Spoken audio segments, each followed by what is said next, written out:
1939년 8월 말이었어요. 영국 해양 경비대가 작은 섬 하나에 도착했습니다. 솔저 섬이라는 곳이었어요. 그들이 발견한 건 10구의 시신이었습니다. 단 한 명의 생존자도 없었어요. 근데 경비대를 진짜 소름 끼치게 한 건 따로 있었어요. 식탁 위에 도자기 인형이 놓여 있었거든요. 작은 병정 모양의 인형이요. 원래 10개였어요. 근데 하나도 남지 않았습니다. 전부 사라졌어요. 그리고 모든 방 벽에는 똑같은 동요가 액자로 걸려 있었는데요. 10명의 병정 소년이 식사를 하네. 하나가 목이 막혀 죽고 9이 남았네. 이런 식으로 하나씩 줄어들어서요. 마지막 줄은 이랬어요. 그리고 아무도 없었네. 동요대로 사람이 죽었습니다. 10명이 왔고 10명이 전부 죽었어요. 근데 외부 침입의 흔적은 없었어요. 이 고립된 섬에서 도대체 무슨 일이 있었던 걸까요? 지금부터 이 이야기를 처음부터 들려드릴게요. 1939년 8월 8일이에요. 10명의 사람들이 각자 다른 이유로 초대장을 받았습니다.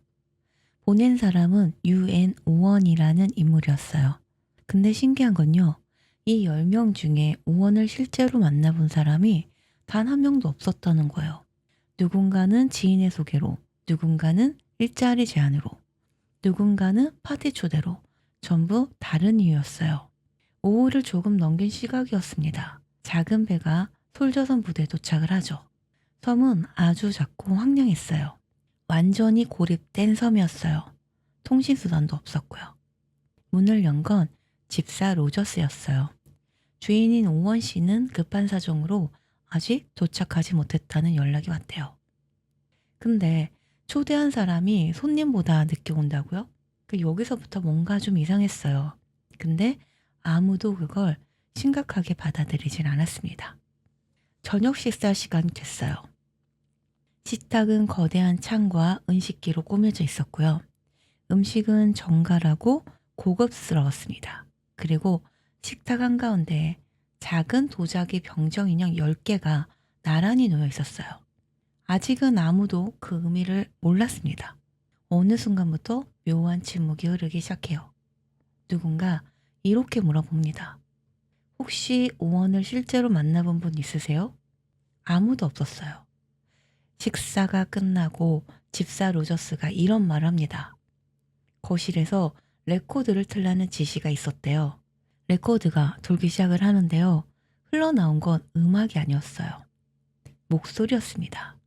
여러분은 모두 살인사건을 저질렀습니다. 로 시작을 하는 거예요. 거실의 공기가 완전히 얼어붙었어요.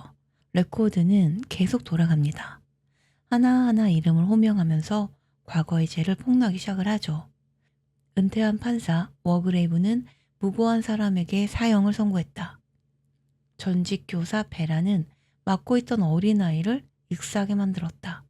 군인 출신 롬바드는 원주민 21명을 사막에 버렸다.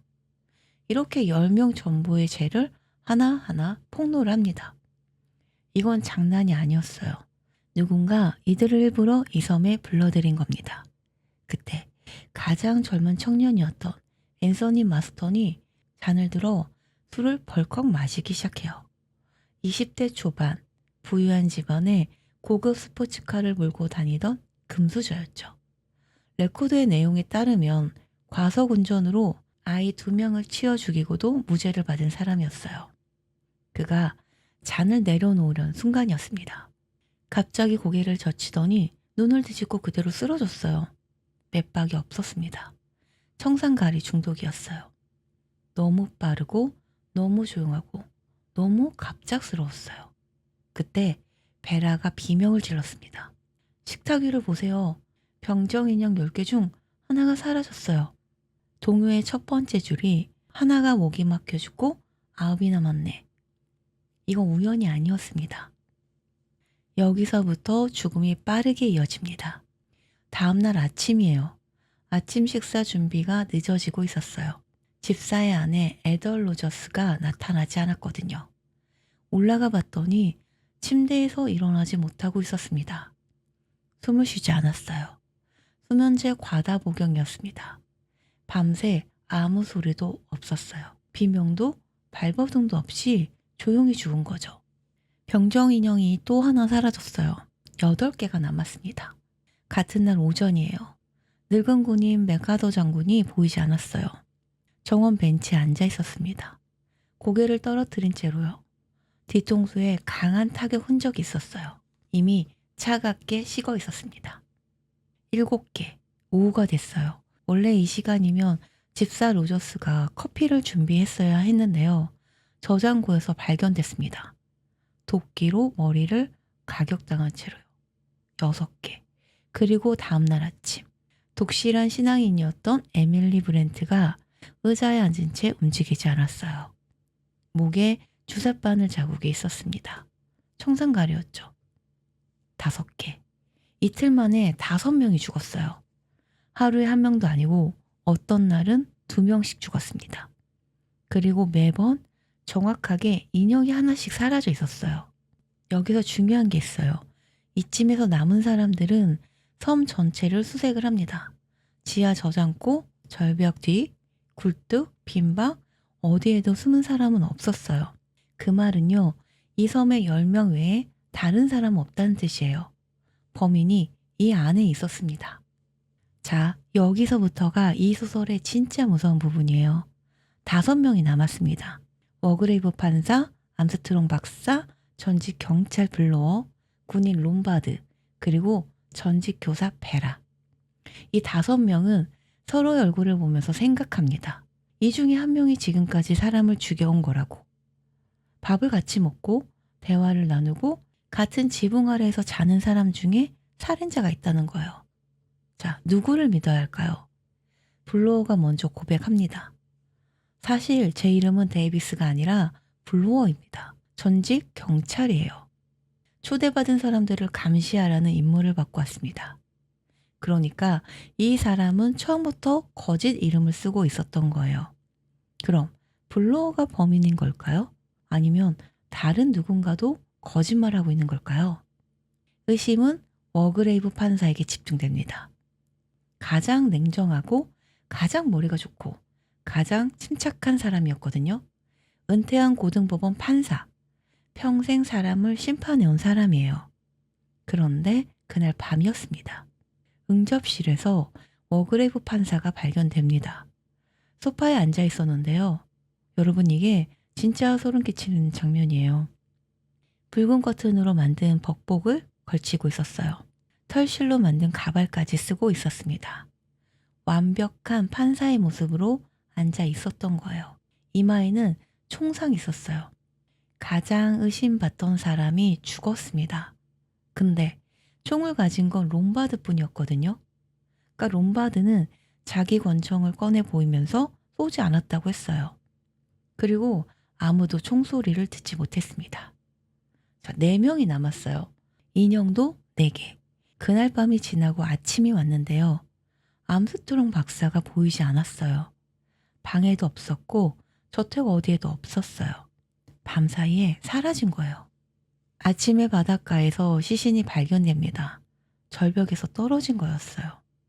3명이 남았습니다. 블로어, 롬바드, 베라. 이 3사람은 서로를 바라보고 있었어요. 둘은 무고하고 한 명은 살인자예요. 근데 누가 누군지 알 수가 없어요. 베라와 롬바드는 일단 서로 짝을 맺기로 합니다. 블로어를 경계하기로 한 거예요. 그런데 그날 오후였어요. 갑자기 베라가 소리를 질러요. 저기 좀 보세요. 블로어가 저택 밖에 쓰러져 있었습니다. 위에서 곰 모양의 돌덩이가 머리 위로 떨어진 거였어요. 자, 이제 2명이 남았습니다. 롬바드와 베라. 완전히 고립된 섬에 단 2이 남은 거예요.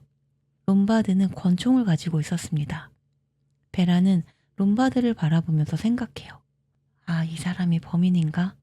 그 롬바드도 같은 생각을 하고 있었겠죠? 근데 롬바드가 잠깐 방심한 틈에 베라가 권총을 빼앗아요. 그리고 주저없이 롬바드를 쏩니다. 그렇게 롬바드가 쓰러졌어요. 베라는 떨리는 손으로 저택 안으로 돌아갑니다. 식탁을 봤는데요. 병정 인형이 하나 남아 있었습니다. 나만 살았구나. 베라는 그렇게 생각했어요. 그런데 거실로 내려가니까요. 의자가 하나 놓여 있었고 그 위에 줄이 달려 있었어요. 올감이었습니다. 마치 누군가 미리 준비해둔 것처럼요. 베라의 머릿속에 그 아이가 떠올랐어요. 자기가 익사하게 만들었던 그 어린아이. 죄책감에 밀려왔습니다. 베라는 마치 무언가에 이끌리듯 의자 위로 올라섰어요. 그리고 의자를 발로 찼습니다.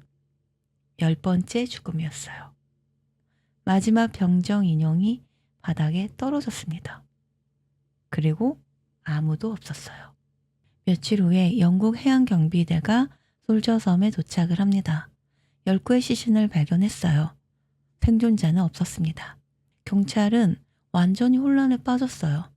밀실도 아니고 외부인도 없고 10명이 왔는데 10명이 전부 죽은 거예요. 도대체 범인이 누구란 말인가요? 그러다 저택 벽난로 뒤에서 작은 유리병이 발견이 되는데요. 그 안에 편지가 있었어요. 워그레이브 판사의 자백서였습니다. 여기서부터는 진짜 소름 끼치는 진실이 드러나요. 나는 법관이었고 오랫동안 수많은 죄인들을 심판을 해왔다. 그러나 법이란 건 완벽하지 않았다. 누군가는 빠져나가고 누군가는 피해갔다. 그래서 나는 결심했다. 내가 직접 심판자가 되겠다고. 머그레이브가 범인이었어요. 이 사람은 10명을 직접 골랐습니다. 전부 법의 심판을 피한 자들이었어요. 마스터는 과속으로 아이를 치워 죽이고도 무죄.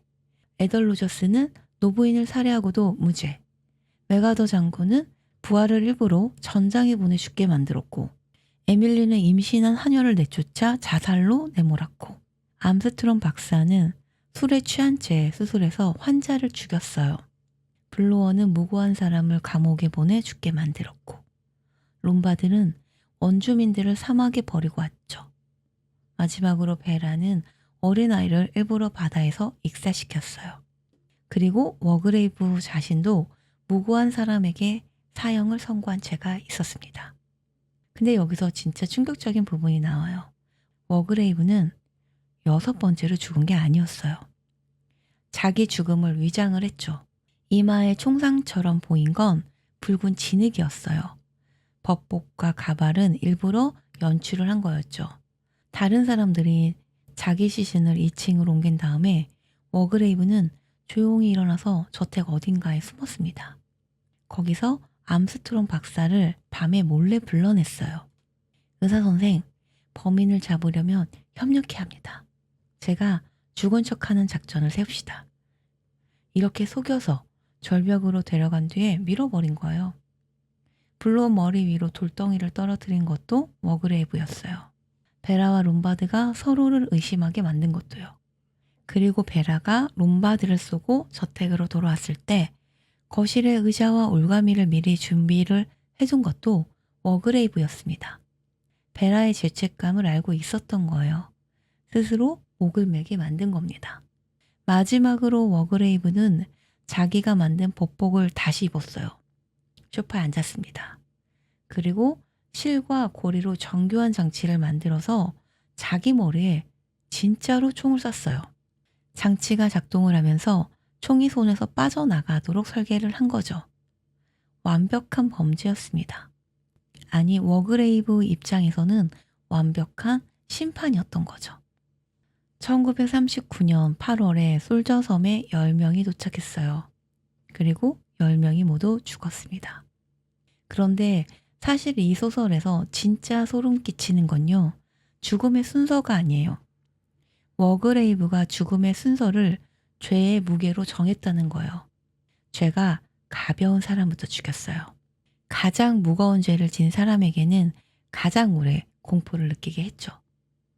이 소설은 세계에서 가장 많이 팔린 추리소설로 꼽히고 있어요.